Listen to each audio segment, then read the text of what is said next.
آپس میں فرقوں سے نکل کر دوسرے کے دوست اور بھائی حقیقی طور پر کیسے بن سکتے ہیں؟ آپ مولانا طارق جمیل صاحب اور جتنے بھی، ان کا تو میں نے نام لے لیا، جتنے بھی سیکٹ سے تعلق رکھنے والے بڑے اسکالرز ہیں آپ کی طرح نامور، وہ کیسے ہم آہنگی پیدا کر سکتے ہیں اور ایک ہو سکتے ہیں؟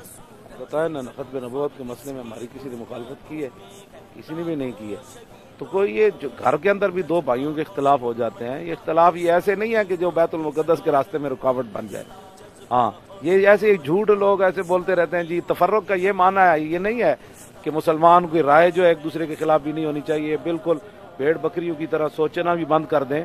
سوچ اور فکر تو مسلمانوں کی ہے نا، اور اس میں اختلاف جو ہے دو بھائیوں کے بھی ہو جاتے ہیں، چاروں اماموں کے بھی اختلاف ہوئے، امام احمد بن حنبل کے، امام شافعی کے، امام مالک کے اور امام اعظم ابو حنیفہ کے، لیکن وہ چاروں کے چاروں ایسے ہیں۔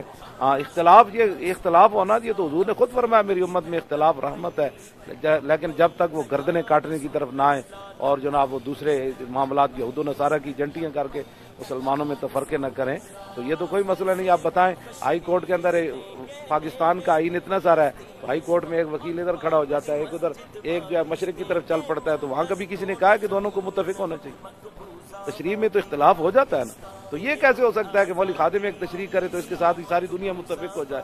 ان کی تشریح جدا ہو سکتی ہے، جس طرح آئین کی تشریح کرتے ہوئے کبھی کسی نے کہا کہ سارے وکیلوں کو ایسے ہو جانا چاہیے؟ تو پھر یہ کیا بات ہوئی کہ سارے قرآن پڑھنے والوں کی رائے ایک ہی ہونی چاہیے؟ رائے کا اختلاف تو ہونا چاہیے، اس میں کیا مسئلہ ہے؟ اس میں تو رحمت ہے۔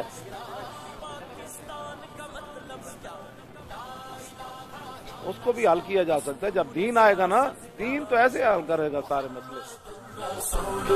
لبیک لبیک لبیک یا رسول اللہ۔